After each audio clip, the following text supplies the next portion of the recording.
हर हर महादेव। जय शिव शंकर भोलेनाथ। तो आइए मैं आज आपको भगवान शिव शंकर भोलेनाथ के 12 ज्योतिर्लिंग में से 5वें ज्योतिर्लिंग की स्थापना सुनाती हूँ। आप ध्यान पूर्वक सुनिए, क्योंकि भगवान शंभु के 12 ज्योतिर्लिंग में हर एक ज्योतिर्लिंग में भगवान का वास होता है।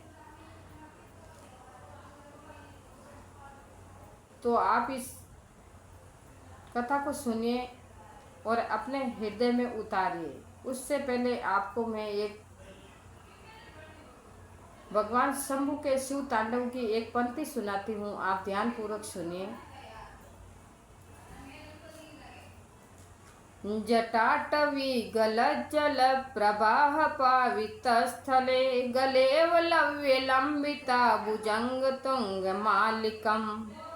जटाटवी गलज्जल प्रवाह पावित स्थले गलेव लव्य लंबिता भुजंग तुंग मालिकम। डमड्डमड्डमड्डमन्विनादमरवयं चकार चंड तांडवतं नमोत न शिवशिवं। चकार चंड तांडवं नमोत न शिवशिवं। ओम नमो शिवाय। तो भगवान शंभु की ये शिव तांडव की पंक्ति है। इतनी तो मेरे को आती नहीं है, तो भी मैं आपको सुना दी। जो जैसी आई वो आपके सामने सुना दिया। तो आइए अगली कथा केदारेश्वर तथा भीमाशंकर नामक ज्योतिर्लिंग के आविर्भाव की कथा तथा उनके महात्म्य का वर्णन सुनाती हूँ। आप ध्यान पूर्वक सुनिए। तो सूत जी कहते हैं कि हे ब्राह्मणों, भगवान विष्णु के नर नारायण नामक 2 अवतार थे। तो भगवान विष्णु के नर और नारायण के 2 अवतार थे और भरतवर्ष के बद्रिका आश्रम तीर्थ में तपस्या करते हैं। उन दोनों ने पार्थिव शिवलिंग बनाकर उसमें स्थित हो पूजा ग्रहण करने के लिए भगवान शंभु ने प्रार्थना की।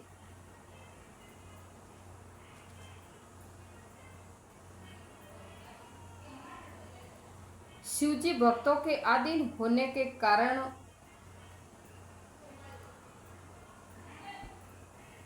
प्रतिदिन उनके बनाए हुए पार्थिव लिंग में पूजन करके पार्थिव लिंग में पूजित होने के लिए आया करते थे। जब उन दोनों ने पार्थिव पूजन करते हुए बहुत दिन बीत गए, तब एक समय परमेश्वर शिव ने प्रसन्न होकर कहा कि मैं तुम्हारी आराधना से बहुत खुश हूँ और संतुष्ट हूँ। तुम दोनों मुझसे वर मांगो। उस समय उनके ऐसा कहने पर नर और नारायण ने लोगों के हित की कामना से कहा, हे देवेश्वर, यदि आप मुझ पर प्रसन्न हैं और यदि मुझे वर देना चाहते हैं तो अपने स्वरूप से पूजा ग्रहण करने के लिए यहीं स्थित हो जाइए। उन दोनों बंधुओं के इसी प्रकार अनुरोध करने पर कल्याणकारी महेश्वर हिमालय के उस केदार तीर्थ में स्वयं ज्योतिर्लिंग के रूप में स्थित हो गए।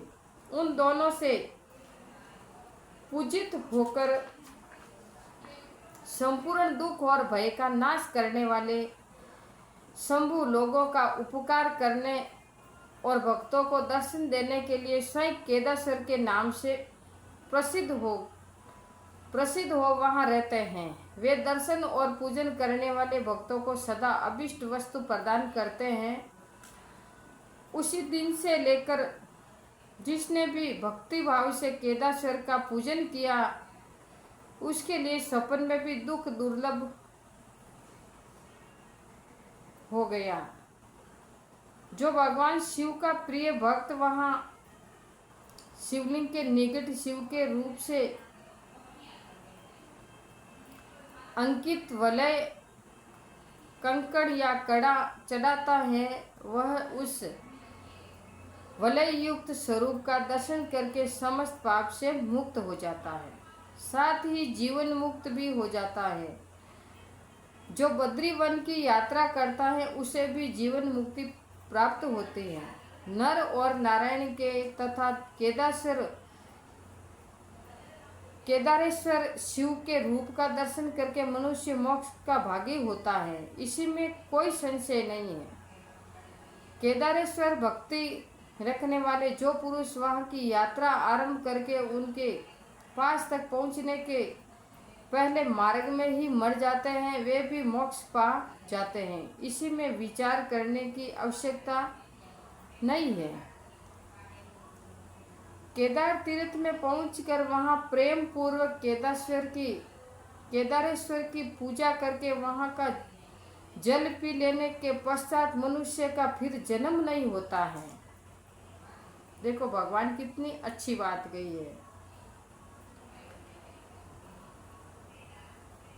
वहां का जल पीने से उसका फिर जन्म नहीं होता है।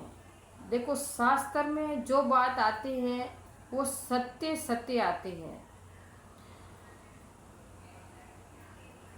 हे ब्राह्मणों, इसी भारतवर्ष में संपूर्ण जीवों को भक्ति भाव से भगवान नर नारायण की तथा